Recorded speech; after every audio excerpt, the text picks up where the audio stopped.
Assalamualaikum warahmatullahi wabarakatuh. Hari ini kita akan mempelajari perkuliahan untuk minggu ke-10 mengenai uji hipotesis korelasi. Jadi perbedaannya materi minggu kemarin dan minggu kali ini, minggu kemarin itu kita hanya mencari nilai korelasi sampai nilai R-nya saja.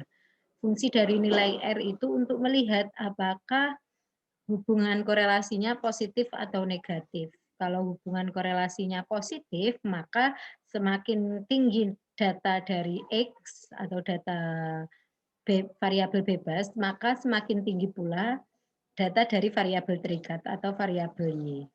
Kemudian kalau korelasi negatif, artinya semakin tinggi nilai X atau data dari variabel bebas, akan semakin kecil data dari variabel terikat atau variabel Y. Nah, jadi minggu kemarin hanya mencari R-nya saja. Kalau di hari ini kita akan belajar bagaimana menolak atau menerima suatu hipotesis nol. Jadi di minggu ini kita mempunyai dugaan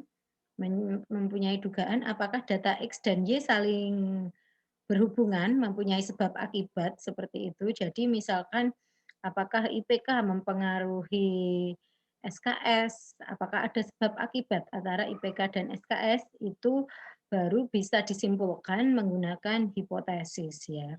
Jadi hari ini nanti kita membuat hipotesis, mencari nilai R, mencari nilai T hitung untuk korelasi parsial.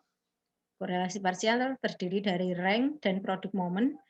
Kemudian kalau korelasi ganda mencari F hitung, kemudian dibandingkan dengan T hitung dan F tabel.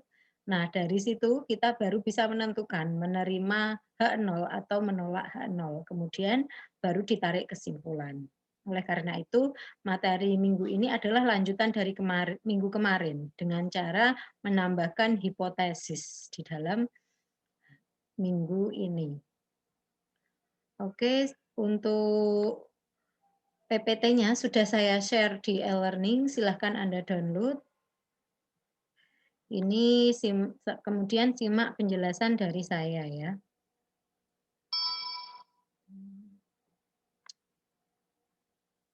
Bentar, saya slideshow.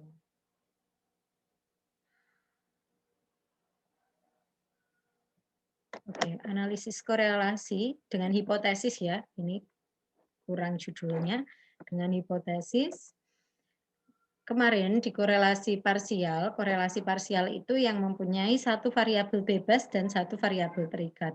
Variabel bebas itu X, sementara variabel bebas adalah Y.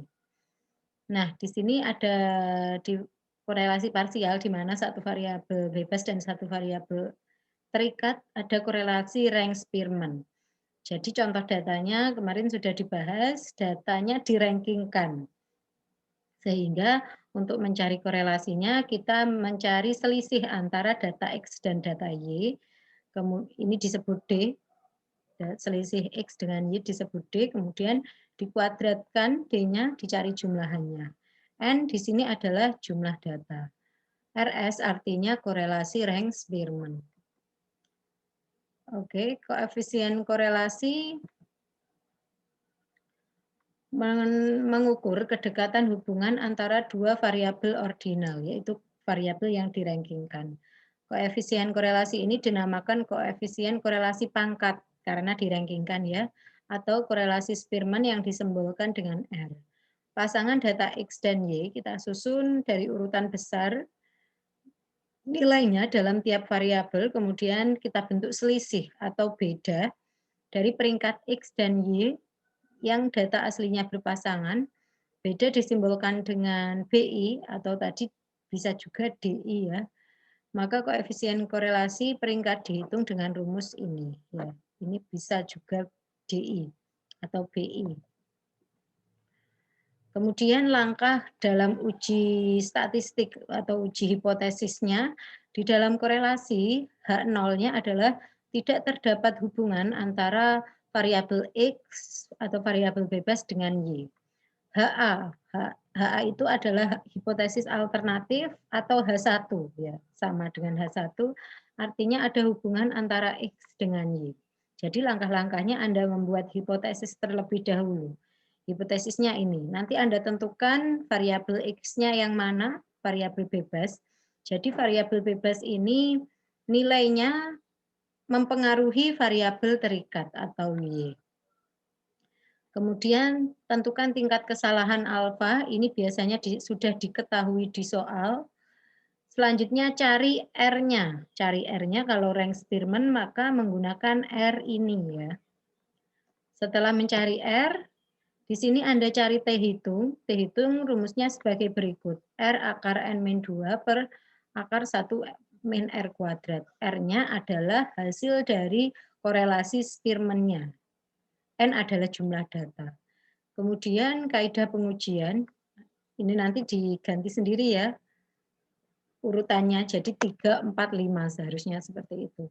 Ini kok kembali lagi ke 2. Oke, kaidah pengujian, jika min T tabel, jadi nanti ada T yang dicari dengan tabel, dibandingkan dengan T hitung, apabila bersifat kurang dari T tabel, maka H0 diterima. Tetapi jika nilai T hitung lebih besar dari T tabel, maka H0 ditolak. Kalau H0 diterima, berarti kesimpulannya adalah H0. Kalau H0 ditolak, berarti kesimpulannya adalah H1. Kemudian cara menentukan T tabel sebagai berikut. Di sini misalkan alfa di soal 0,05, Anda bagi 2 ya. 0,025, kemudian lihat tabel yang dua sisi, kemudian untuk ini dijadikan sebagai kolom ya. Kan tabel T itu ada kolom dan baris. Jadi alfanya 0,025 ini di kolomnya bagian dua sisi atau two-tail. Kemudian yang di barisnya Anda cari DF sama dengan N-2 atau jumlah data dikurangi 2. Kemudian hasil dari T tabel dibandingkan dengan T hitung untuk mencari apakah H0 diterima atau H0 ditolak. Untuk memahami langsung ke contoh ini. Misalkan yang sisi ini adalah one tail. Oleh karena itu kalau two tail berada di kolom yang ini. 0,025 berarti di sini ya. Kemudian untuk DF atau DK-nya ini jumlah data dikurangi 2. Misalkan saya punya data 12, maka dikurangi 2, 10. Dengan alfa 0,025 berarti hasilnya 2,764. Untuk lebih memahami, masuk ke contoh kasus. Jadi contohnya ini sama seperti minggu kemarin, hanya saja saya tambahkan hipotesis di sini.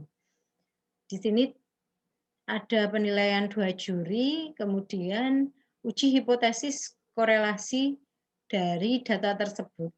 Di sini datanya ada 8, kemudian nilai korelasinya adalah 0,067 ya. Jadi dicari bedanya, kemudian bedanya dikuadratkan, dijumlahkan, nilai dari bedanya dimasukkan ke dalam rumus 28, datanya adalah 8, oleh karena itu N kuadratnya 64 min 1. Sehingga hasilnya 0,667. Untuk uji hipotesisnya, yang pertama Anda buat hipotesis. Jadi H0-nya tidak terdapat hubungan antara penilaian juri 1 dengan penilaian juri 2. Jadi variabel X dengan variabel Y. H1-nya ada hubungan antara juri 1 dengan penilaian juri 2. Misalkan alfa yang digunakan 10%, maka di sini 0,01. Ya. Alfanya 0,01, kemudian hitung T hitungnya. Tadi R-nya 0,667, N-nya 8, sehingga di sini 1,633. Kemudian 1 min R kuadrat 0,556. Ini di akar ya, hasilnya 2,93. Selanjutnya kaidah pengujiannya sebagai berikut. Kemudian dari kaidah pengujian tersebut Anda cari nilai tabelnya, yaitu alfa 0,01 dibagi 2 menjadi 0,05. Kita cari yang dua sisi, sehingga pada tabel ditentukan yang ini ya, 0,05 dua sisi.